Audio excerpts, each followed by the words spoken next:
Right. So, in the uh, last episode, I had we were talking about the 16th Amendment, which is the income tax, and we had in that I didn't do any research for that. I just had brought it up during the podcast, and it and I because my friend had brought it up in my history class, um, when the Stamp Act was going on, and the Stamp Act, I'm actually gonna Google that real quickly. Anyway, so the Stamp Act uh was being brought up, talked about, and anyway, so they my friend had brought up something about the 16th Amendment and it being illegal, and we talked about it, and we did a lot of research actually, like during the podcast, and we settled on the fact during the podcast that it wasn't illegal, like the income tax wasn't illegal. Then I did some more research on it after the podcast, and somebody actually messaged me, like I did a lot of in-depth research on it, and technically the income tax is illegal, because here's why. Because taxes were not created until okay, hold on, let's see. Let me see what it says. Taxes were not created until the First World War. So when they established the Stamp Act, or not Stamp Act, but the 16th Amendment, it was the income tax, and it was in the Declaration of Independence, and that was signed way before the World War happened. So yeah, income taxes technically are illegal. So yeah, that answers that question. Anyhow, so this is episode 10 of the podcast. And we are on Spotify and Pocket Cast. I'm trying to get this podcast on Google and Apple Podcast. We're just having a lot of difficulties doing it. Everybody has the email to this podcast, like the people who provide our podcast on Spotify and Apple and whatnot. They provided it, or they had the email, and they were supposed to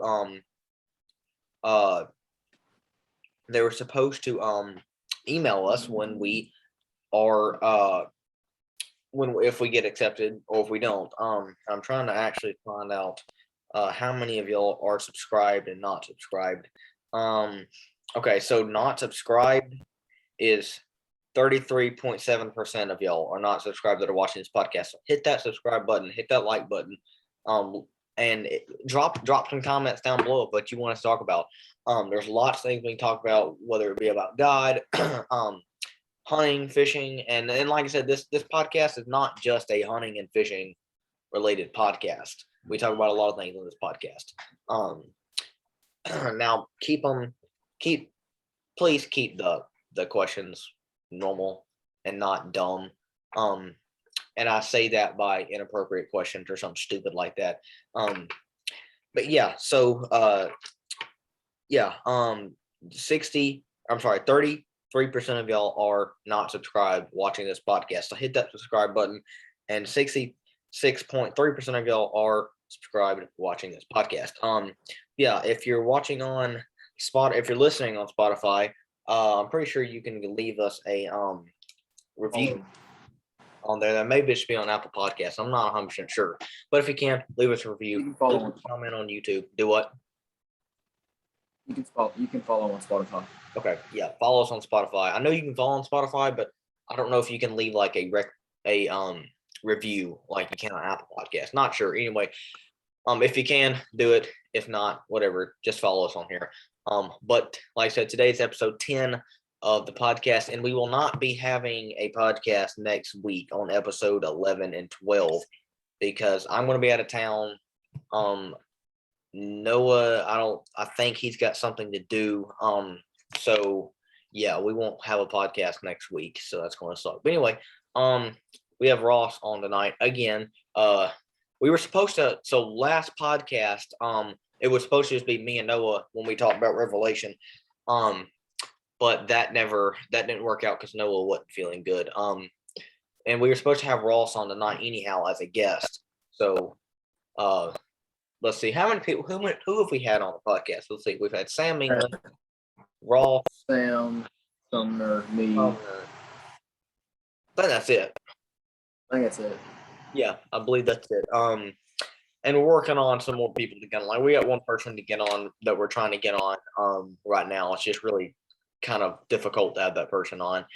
Just with where they live and whatnot. But anyhow, yeah. So today we're talking about deep sea fishing with Ross because if y'all don't know, Ross does a lot of deep sea fishing. I have actually never been deep sea fishing in my life.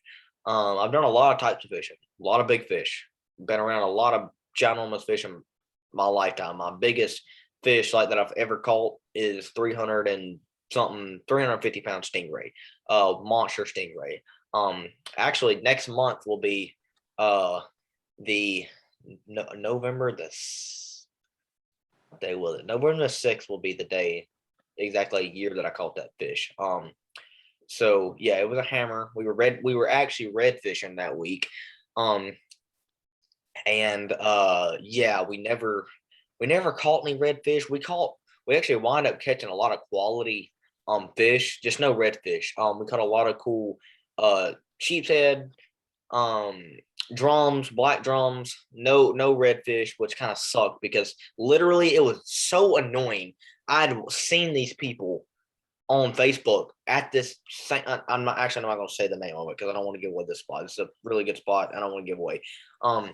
But at this spot, these people had been posting fish of redfish that they'd caught, like 40-inch redfish monsters that they had caught for weeks, like weeks in advance. And literally 2 days before, no, I take that back, a day before we got there.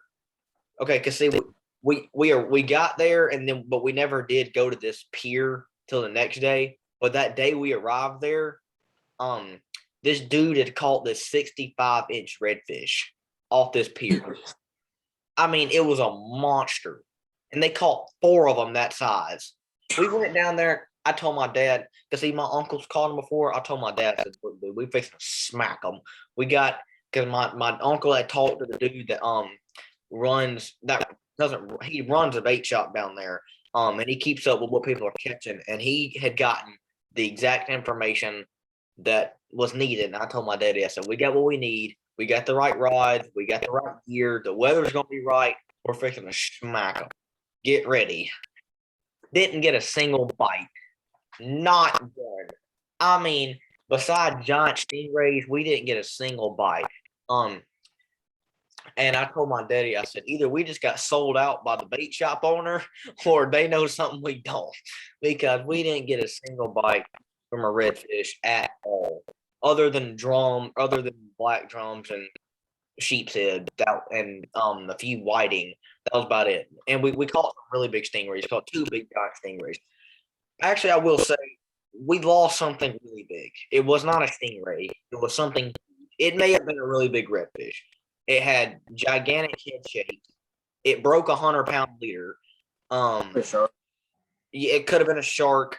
That's what I'm thinking it was because we were using cut bait. So I'm thinking it was like a gigantic shark. It broke 100-pound fluorocarbon leader though. So I'm thinking it was a shark. They got the food for it.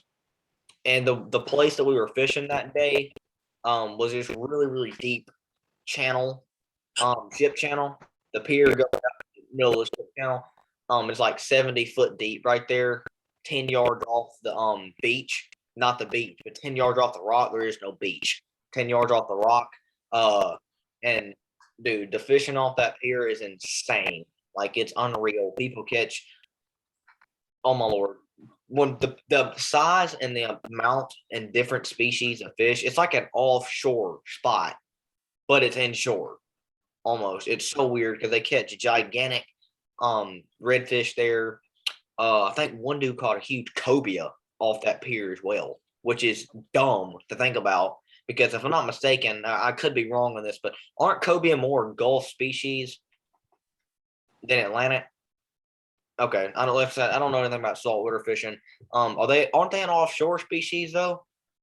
They're a pelagic. You can find them anywhere from inshore to way offshore, 300, 600 foot of water. Oh, okay. All right. Okay. Where a lot of times they'll just cruise the beaches on their way up the Gulf Coast of Louisiana. Yeah. This was That's in. This guy caught this in December. Actually, I was supposed to go down there last weekend because my uncle he lives about 3 hours from there. And he lives 3 hours from there. I live about 6. He messaged me the other day. He's like, "What are you doing this weekend?" I said, "I don't know." He's like, "You want to go down there to the beach?" I said, "Possibly. Let me make some phone calls because we were going to leave Friday. He called me on Wednesday, which was really short notice. But I was like, I don't know. Let me make some phone calls. And I'll see what I can do. And I wasn't able to go. I had something that I'd forgotten about. I called him. I said, "Yeah, I think I'm going to go. Let me make some phone calls first." And I was like, "Crap, I got to be here this weekend." So I wasn't able to go down there. Now they still went. They didn't do very well. They caught a really big shark off the beach though. But other than that, it wasn't nothing too crazy or anything. If it makes you feel any better, I've only ever caught one redfish. What? I've only ever caught one redfish. If it makes you feel any better. Okay. I want to say something. Okay, now I could be completely wrong on this. Like I said, I'm not skilled on saltwater fishing at all, but it seems like the gigantic redfish. Now I know you got like Louisiana that are just covered in redfish, but as far as like Florida goes, I don't. And now I could be wrong on this. Like I said, I could be wrong, but I don't see the pictures and stuff of people catching these 40, 50, 60-inch redfish out of Florida, the Gulf Coast of Florida. I see them on the Atlantic side of Florida. I see them in Louisiana. But I don't know. Am I wrong? I probably. But I don't know. It just seems like I don't see the pictures of folks catching these gigantic redfish between about where you are in Florida, the Gulf Coast of Florida, especially like South Florida. I don't think they're, and I'm sure I know they're down there. I know they get big down there, but like you take here for example, people go out when the time is right. In my state, Georgia, on the Georgia coast, when the time is right, you can catch 10 and 15, 60-inch redfish in one spot. I mean, people slay them out here. Honestly, and I've watched a lot of videos on red fishing. I don't know. I could be wrong. But from what I've seen, Louisiana and Georgia, when it comes to redfish fishing, I feel like they're head to head.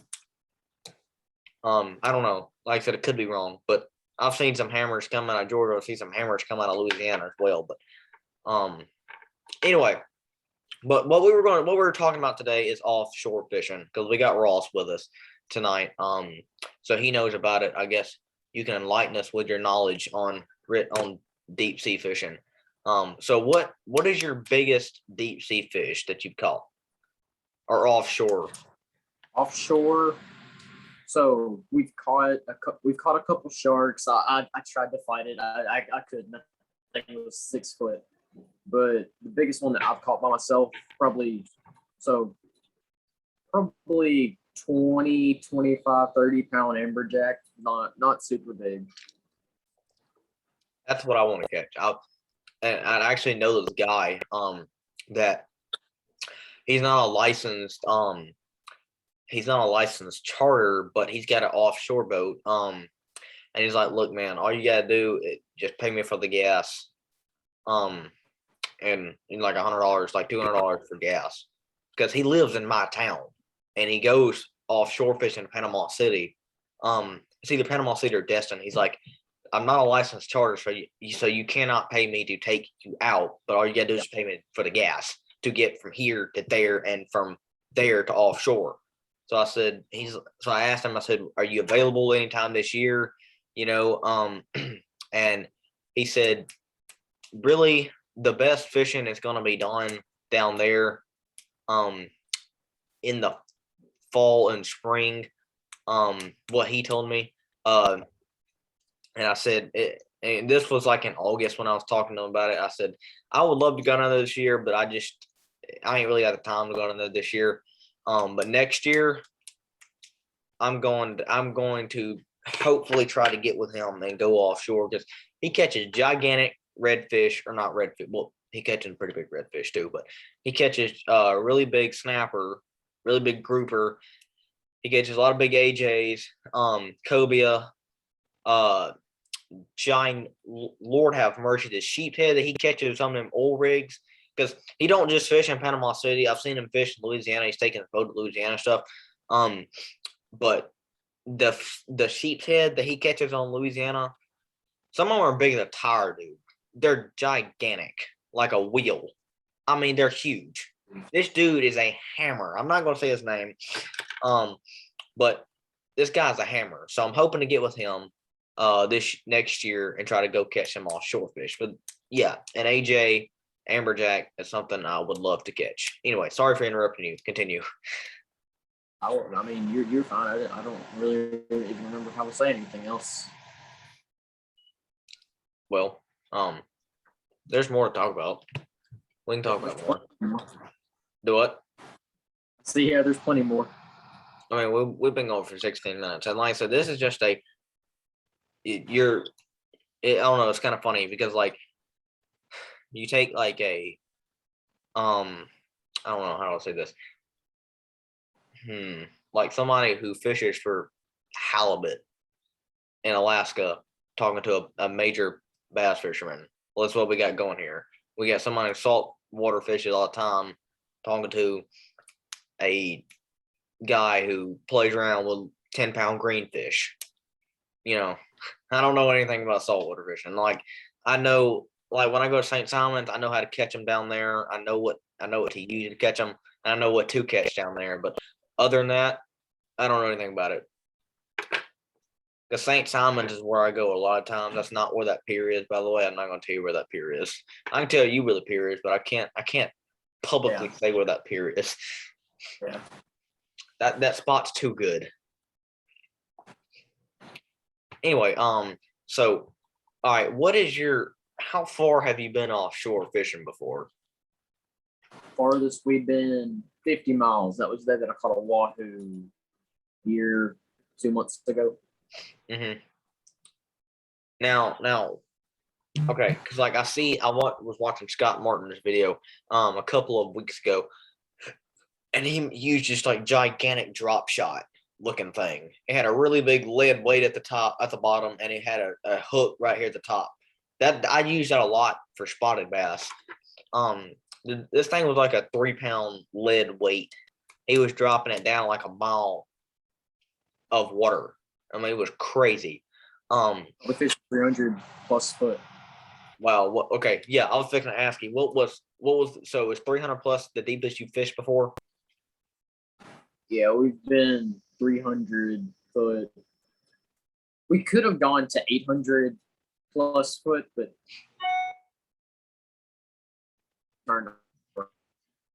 Yeah.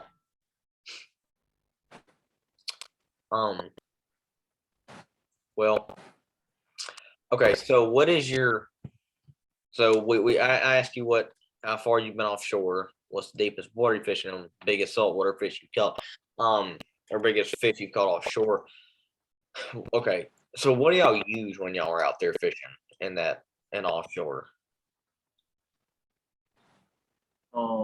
When we're trolling, we'll use like a big DTX, like a big crankbait, huge bill above like 25 feet. Oh Lord. We use duster rigs, macro dusters, which are just like a skirt on like 3 trailer hooks, which is what I caught a wahoo on. Mm-hmm. And when we're deep dropping, we use cigar minnows, like frozen cigar minnows, live pinfish, live ruby red lips, which is a type of grunt. We use frozen squid, frozen shrimp, bonita. then Hayden. Okay. So what is the biggest um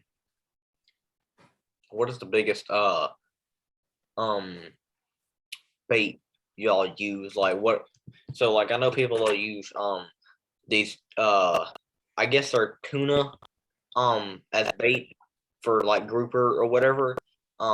Like live tuna, I guess. It may be something else, I don't know. But what is the biggest bait you've ever used before? Biggest bait we've ever used, a whole live white snapper, which is a close relative of sheep's head. It's a type of porgy. It's a red porgy, but charter captains around here call them white snapper. And we use that and caught the one shark on. Yeah. But normally, biggest bait we use a ruby red lip or a pinfish. Okay. Now, do y'all ever like go up on the beach and cast net, use a cast net and catch bait fish? If we had a cast net, I would, Mm-hmm. but we ain't got a cast net. Okay. Let's see. Trying to think. So okay. Now when y'all go out there, what do y'all what time, like how long does it take y'all to get out? Just say 50 miles. 50 miles, run about 20 miles an hour. 20, 30, somewhere between 1 and 2.5 hours. So somewhere between 2 and 2.5 hours to go 50 miles. Normally we only go about 20, which is about, we go 15 to 20, which is like, I don't know, an hour, 45 minutes. Now, okay, so when y'all are running 20, because like I know when I'm bass fishing and I'm fishing in my bass boat, I in some cases will run on it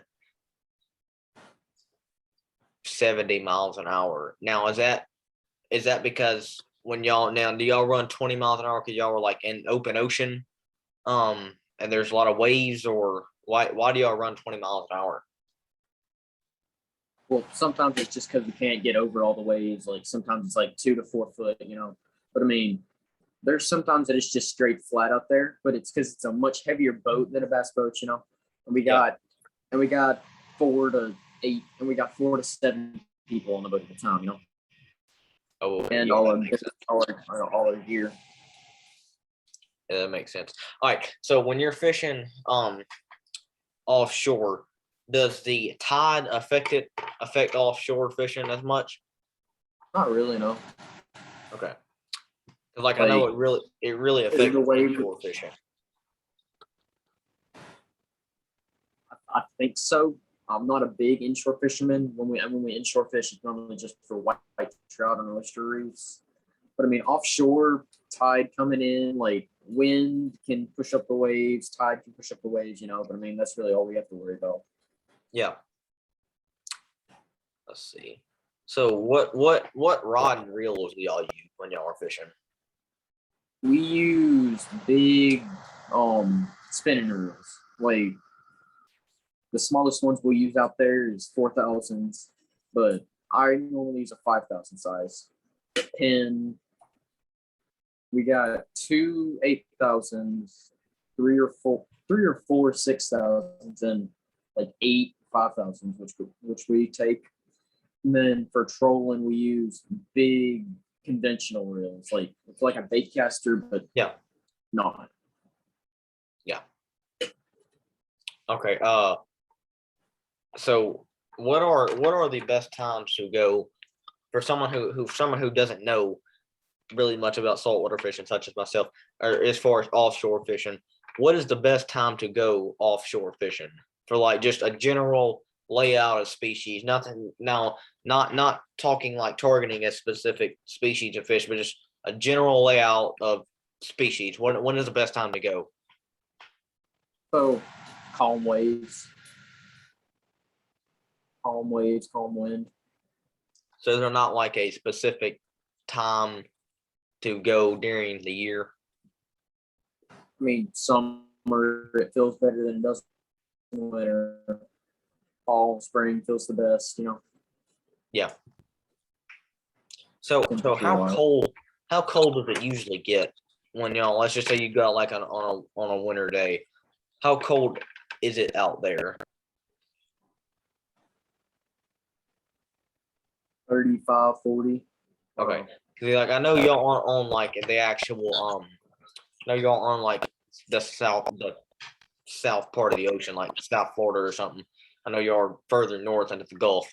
Uh so actually I want to look on Google Earth and see how far 50 miles out is. I was kind of curious to that.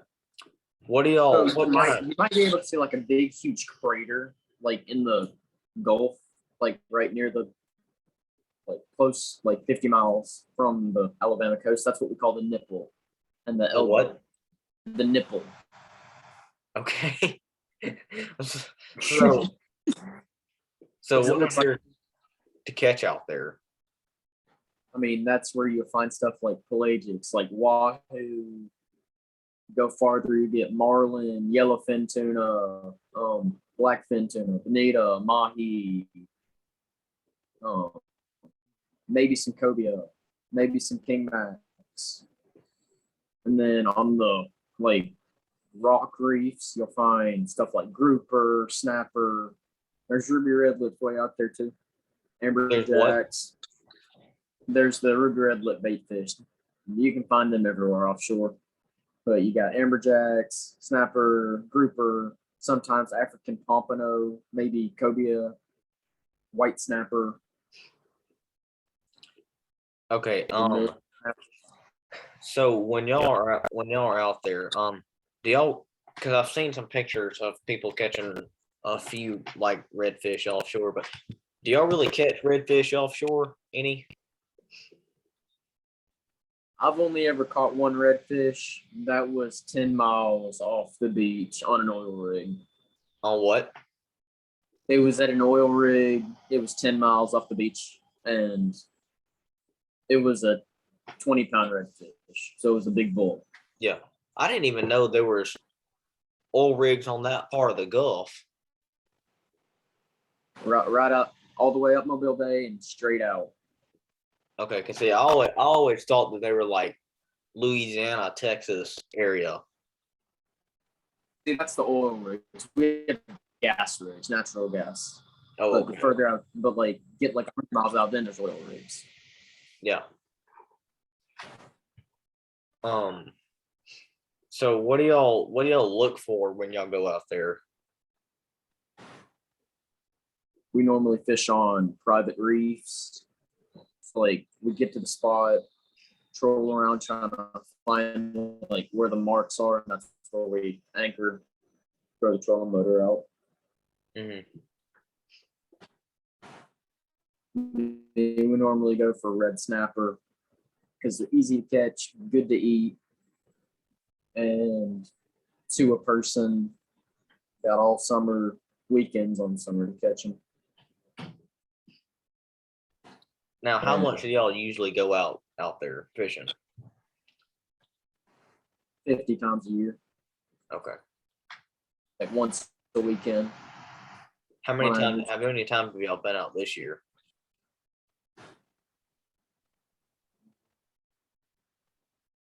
30 probably. Now what did I heard you caught I saw how you caught the redfish this year. You caught that this year, didn't you? It was last year. Oh, okay. You're like 2 days before my birthday. Okay. When do you actually I already asked you that question. I'm thinking of other things to ask you. So what all can you catch on a gas rig or oil rig?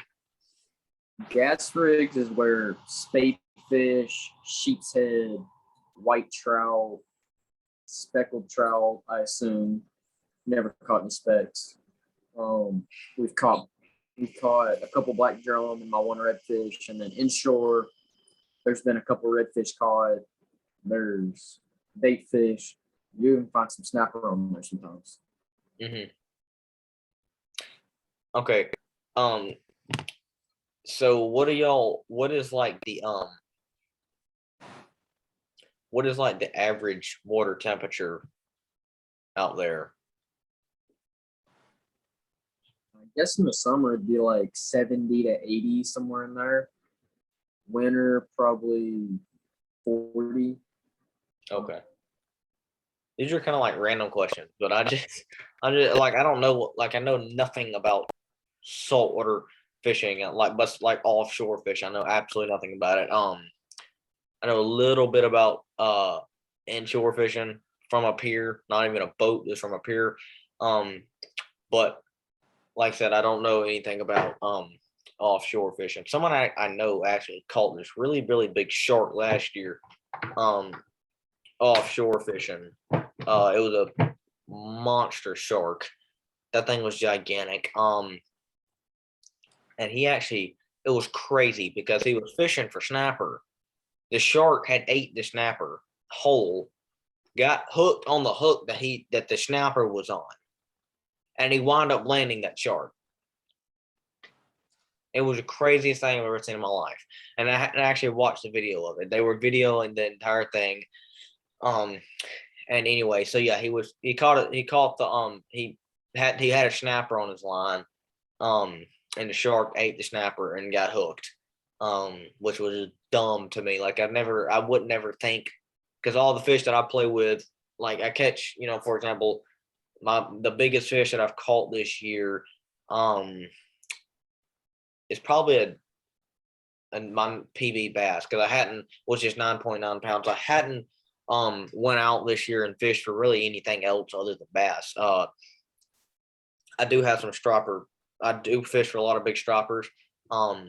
Come wintertime, when they start releasing water at my local lake behind not behind my house, but down the road from my house. When they start drawing it down for the wintertime, that's when those fish really get up there and run. That's when I catch a lot of my bigger fish for the year, some of my 30 and 40 pounders. I've never caught a 40-pound striper, but I've caught a 30-pound striper. Anyhow, but I honestly, I've never caught a redfish before, but I've seen people catch them before. I've seen my uncle catch a really big one before. Like I'll watch my uncle catch a 30-pound redfish, and I don't know. I could be dumb for saying this, but to me, it seems like a striped bass is like a freshwater version of a redfish. I wouldn't Because argue. do what? I would not argue that. Because like the way I caught my biggest striper, it was insane. I had a whopper plopper this big, a river to sea whopper plopper this big, 80-pound braid, a gigantic lose bait caster, the Super Duty, with a handle on it that big, an extra heavy rod. My drag was tightened down as far as it could go. This striper was stripping drag like a crappie on 2-pound monofilament. I mean, it was stripping drag. And to me, like I said, I could be wrong, but to me, a striper is like a freshwater version of redfish.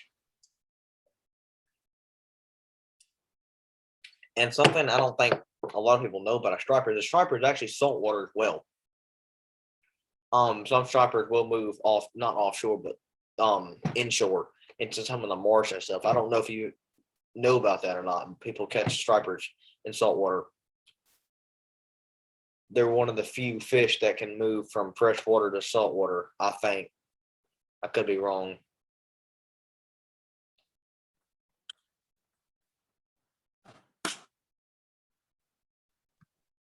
All right, I know what happened. Shoot. Big lag. Huh? Big lag. Yeah, my Wi-Fi disconnected. Okay, well, we might end it from here because it's just going to get even worse. So Ross, thanks for coming on. I would like to continue it from here, but Thanks my for having me. Wi-Fi is acting crazy because I lost my hotspot for some reason. Um, But Ross, thank you for coming on. And like I said, go hit that subscribe button and leave us a comment of an idea for a podcast you want us or questions you want us to answer. Anyway, thank y'all for watching, and we'll catch y'all in the next podcast. Bye.